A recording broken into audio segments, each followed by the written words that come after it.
très heureuse de vous retrouver encore sur ces plateaux du Talk Show JMC 2022. C'est déjà le 9e jour de ces assises. Alors, pour ce soir, nous avons le plaisir de recevoir sur ces plateaux les docteurs Atoms Mumba, qui est les pasteurs responsables de l'église Fila, Cité d'Exaucement. Bonsoir, docteur. Bonsoir. Comment allez-vous? Je vais très bien, ça va.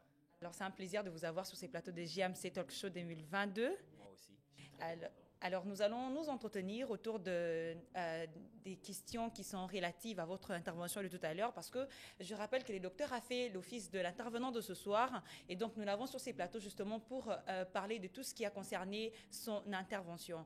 Alors, pasteur, je rappelle que ce soir, d'abord, je rappelle que pour cette année, nous avons retenu comme thème « Lève-toi et sois éclairé », Ésaïe 60, verset 1. Et une autre manière de le dire, c'est « lève-toi et brille », comme vous l'avez dit tout à l'heure. Mais briller, c'est bien, vous nous avez donné certaines astuces pour comment briller, qu'est-ce qu'il faut faire, quelles sont les étapes à suivre.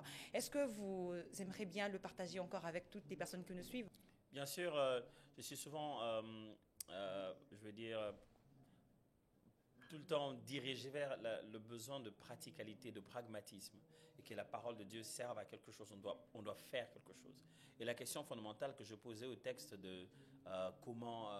au thème de lève-toi, sois éclairé ou brille, c'est par où commencer. Parce qu'on me demande de me lever et de faire quelque chose, je commence par où? Alors je suggérais en regardant comment les disciples qui ont attendu pendant 50 jours devaient se lever et commencer à vivre une vie de disciple qui était justement une vie d'être la lumière du monde. Je me suis basé sur les 4 premiers chapitres du livre des Actes des Apôtres pour déduire au moins 4 choses. Par où commencer? Premièrement, commencer par marcher selon l'esprit, parce que c'est là qu'ils ont commencé. Deuxièmement, commencer par changer de langage, parce que si on croit une chose, on doit parler d'après cette chose. Et troisièmement, je me suis dit, bon, s'ils ont commencé à parler comme ça, ils ont commencé à marcher selon l'esprit, c'est que ça veut dire que à un certain niveau, ils doivent répondre à l'appel du lieu. C'est-à-dire qu'il faut être à l'endroit où Dieu veut que tu sois pour montrer. C'est là que tu vas démontrer que tu es devenu une nouvelle personne. Et en fin de compte, je proposais qu'il faut prendre le risque d'agir. Il faut de poser l'action pour démontrer que vraiment cette lumière est vraiment en moi. Voilà. Alors exactement, marcher selon l'esprit. Qu'est-ce que cela veut dire? Marcher selon l'esprit est un terme qu'utilise la Bible, qui est en fait un terme imagé. Des fois, vous savez, quand on dit marcher, vous avez tout de suite l'idée que quelqu'un marche. Marcher selon l'esprit veut dire poser tes actes en se basant sur la direction de l'esprit. Et en parlant de comment l'esprit nous dirige, que l'esprit soit passé avant nous et que nous puissions passer derrière lui, j'ai suggéré qu'il y a 3 façons de faire pour pouvoir vivre cette vie de marcher selon l'esprit. Premièrement, quand on dit marcher selon l'esprit, ça sous-entend le fait que tu dois apprendre à écouter Dieu. L'écoute de Dieu, reconnaître la volonté de Dieu. Que là, c'est Dieu qui me parle, là, c'est Dieu qui attend de moi une chose. Et ça, justement, c'est basé sur le fait que tu dois apprendre à lire, méditer, comprendre, obéir la parole de Dieu. Cette relation avec Dieu que tu vas avoir personnellement, tu dois commencer à la découvrir par les Écritures. Et les Écritures ont tout leur sens dans un climat de prière, qui veut dire donc marcher selon l'esprit, c'est marcher dans la prière, la méditation de la parole et l'écoute de Dieu. Alors, changer de langage, c'est ce qui a été le 2e point que vous avez abordé. Alors, vous avez dit, je rappelle une phrase, vous avez sorti une phrase très importante, je cite, « Quelqu'un qui veut briller parlera de sa lumière bien avant. » Fin des citations. Qu'est-ce que cela veut dire? Ça veut dire que, des fois, en fait, nous ne parlons pas, nous vivons pas dans le passé. On nous demande ici d'aller briller. C'est quelque chose qui va se faire. Et quand quelqu'un se prépare à faire une chose dont il est convaincu, il en parle avant. Tu vois, quelqu'un ne vient pas après qu'il ait voyagé, il commence à te dire « Ah, moi, je vais voyager ». Non, il a déjà voyagé. C'est avant de voyager qu'on en parle. Donc, j'étais en train de dire que quand quelqu'un qui veut briller, quelqu'un qui sait que le Seigneur m'a donné une mission, il doit commencer déjà à transformer ça en un langage. Je dois parler de ma lumière, parler de ce qui va arriver. Alors, en ce qui concerne la réponse, répondre à l'appel du lieu, est-ce que vous pensez que les seigneurs disponibilisent en amont les lieux auxquels quelqu'un doit briller? Exactement. J'ai fait allusion à un texte de Jésus, à un genre de métaphore que Jésus a donné en disant on n'allume pas la lumière pour le mettre sous la table, on l'allume pour la placer sur le boisseau et permettre de pouvoir éclairer toute la lampe, d'éclairer toute la maison. Quelle que soit la mission que le Seigneur vous a donnée, lorsque le temps arrive, vous devez savoir où vous allez exécuter cette mission. Quand le temps est arrivé, le Fils de Dieu est venu sur la terre. Rester là-bas pendant que le temps est arrivé, il n'y a pas de mission à accomplir. Chaque mission, chaque chose à faire a sa localisation. Lorsque les temps sont accomplis, Jésus-Christ est clair, il a déjà dit aux disciples, quand ça va venir, Jérusalem, Judée, Samarie, après vous allez partir. Et les disciples, lorsque ça leur est arrivé, ils se sont pas dit, on va voyager, on va aller tester ça ailleurs. Non, ils sont sortis tout droit au temple de Jérusalem. Donc, la mission que Dieu nous donne est intimement liée à l'aspect du temps et à l'aspect du lieu. Et nous sommes dans un contexte, nous sommes déjà en train de dire que c'est le temps. Dieu veut qu'on brille. Mais on brille où? Identifier où Dieu veut que tu sois te permet de vivre le maximum. Alors, ces 4 éléments ont été tellement très importants, mais la question qu'on se pose, c'est mais est-ce que ces 4 éléments sont cumulatifs ou il y en a un qui prévaut plus que les autres? Non, je pense que ces 4 éléments sont beaucoup plus comme un processus. C'est comme si on bâtissait une forme d'échelle. Chaque élément bâtit sur l'autre. Lorsque vous apprenez à être conduit par le Saint-Esprit, c'est par l'Esprit que vous tenez le langage d'un homme spirituel. C'est l'Esprit qui vous oriente où vous devez aller. Et c'est par l'Esprit que vous avez ce courage-là, qui vous donne ce courage du risque-là, de se dire, je vais y aller parce que l'Esprit m'a rempli. Donc, je le considère chacun de ces éléments comme important dans un contexte collégial.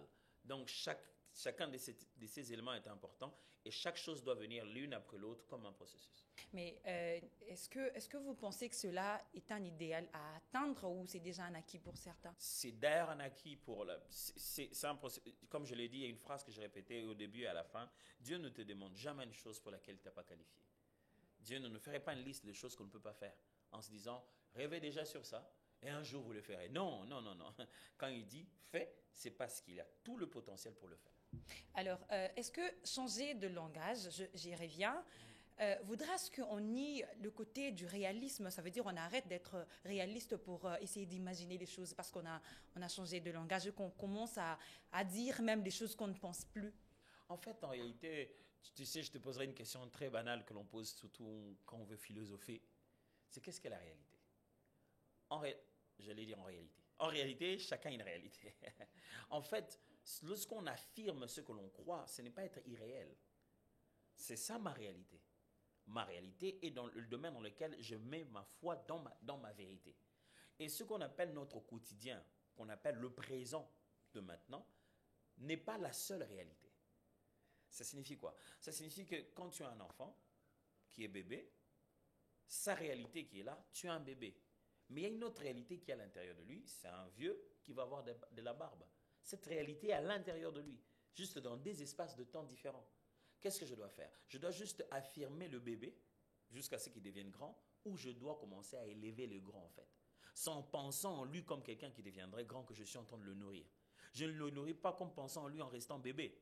Je le nourris justement en vue de voir se manifester la grande personne qui est à l'intérieur. Le grand est une réalité, mais il n'est pas encore manifesté, mais il est une réalité. Comme je l'ai dit pendant la prédication, que tout le sens de notre spiritualité, c'est d'être capable de manifester sur la terre les choses comme elles se passent au ciel. Alors, nier la réalité, ça serait dire quoi? Je ne suis pas malade même quand je me sens mal. Non, je me sens mal. Je sais que mon corps, je me sens mal. Mais je ne suis pas malade. Ce n'est pas tout ce qui est de moi qui est malade. C'est mon corps qui souffre en ce moment-là. Je reconnais que je souffre et c'est pour ça que j'accepte la guérison. Sinon, à quoi sert la guérison si je ne reconnais pas que je souffre? Mais je ne reconnais pas que je ne considère pas que la maladie que souffre mon corps est en train de détruire la destinée de mon esprit. C'est-à-dire que mon homme intérieur souffre au point d'aller en enfer parce que je suis malade de la malaria. Non. C'est-à-dire qu'en tant que chrétien, j'ai une autre réalité. Cette réalité de la foi chrétienne, je dois apprendre à la confesser aussi. Exactement. Alors, pasteur, il y a certainement des gens qui nous suivent en ce moment.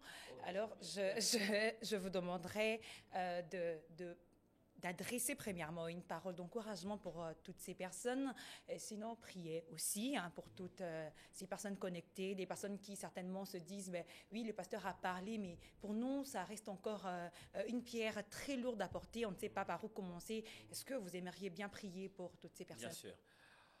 Ah, mes frères et sœurs, j'aimerais juste vous dire que le Fils de l'homme est venu sur la terre justement pour ça. Jésus, sachant qu'on ne pourrait pas le faire seul, il est venu. Non seulement qu'il est venu, il n'a pas fait 2 jours à la va-vite. Le monsieur est resté pendant 33 ans.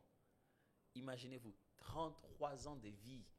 Il était là pour se rassurer que l'œuvre qu'il va faire va être solidement établie. Jésus est venu sur la terre non pas pour vivre juste sa vie, il est venu vivre sa vie en notre faveur. Il est venu vivre la vie dont on avait besoin comme exemple, la vie dont on avait besoin comme moyen d'expiation pour que nous soyons sauvés. Et je crois que ce que Jésus a fait est amplement suffisant. Est-ce que vous êtes prêts à croire à ce qu'il a fait? Un jour, il a dit à Marthe et à Marie, il a dit, si tu crois, tu verras la gloire de Dieu. Et il a dit, ton frère va ressusciter, le crois-tu? La sœur dit, oui, je sais, un jour, quand il y aura la résurrection de tout le monde. 2 fois, Dieu nous parle de maintenant. Nous, on lui donne l'impression qu'on a compris toute la théologie. Il parle de quelque chose de loin là-bas. Mais il nous parle de maintenant et d'aujourd'hui. Dieu ne parlerait pas des choses qu'il n'est pas capable de faire. Je vous assure qu'il est capable de vous conduire. L'Esprit de Dieu peut vous conduire. Ça vous semble être complexe aujourd'hui. C'est toujours comme ça au début. Quand on vous dit vous allez nager, vous avez l'impression que vous allez mourir. Quand vous dites la première fois que vous avez conduit, vous avez l'impression que vous allez cogner quelqu'un. Maintenant, vous conduisez avec une seule main. Maintenant, vous nagez sans avoir peur. Au début, on a toujours cette appréhension des gens. Ça va se passer comment? Comment cela se ferait-il? La seule chose à faire ici, c'est faire confiance à Dieu. Je vais prier avec vous. Seigneur de gloire, Père plein d'amour, tu entends mes frères, tu entends mes sœurs qui me regardent maintenant et qui regardent ce programme. Je prie que ta main de compassion soit sur eux et leur fasse sortir de leurs limites et les rende brillants, qu'ils éclairent, parce que c'est un ordre que tu as donné. Je le répète encore, tu ne demandes jamais de faire une chose pour lesquelles tu ne nous as pas donné les qualifications. C'est de notre nature que de briller. Tu nous as potentiellement rendus brillants. Donne-nous de découvrir chacune de ces réalités au-dedans de nous et d'en user au maximum. Je prie pour que ceux qui sont fatigués dans leur vie de prière soient restaurés. Je prie que pour ceux qui se sont éloignés des Écritures reprennent le goût d'entendre la voix de Dieu par la Sainte Bible, la parole de Dieu. Je prie pour ceux qui ont peur d'agir et qui sont tout le temps en train de chercher des garanties. Prennent courage de pouvoir agir selon ce qui est écrit. Je prie, Seigneur mon Dieu, que ce dont le langage était un langage pessimiste, basé que sur la pression du quotidien, commence à confesser les Écritures. Au nom précieux de Jésus. Amen. Amen. Merci beaucoup, docteur. C'est fait un plaisir d'avoir ces moments aussi. d'échange avec vous. Et merci également à vous tous qui nous avez suivis. Nous espérons nous croyons d'ailleurs que ces échanges vous ont énormément bénis et que le Seigneur vous garde. Retrouvons-nous encore demain pour la continuité de ces assises et que le Seigneur vous bénisse. Ciao.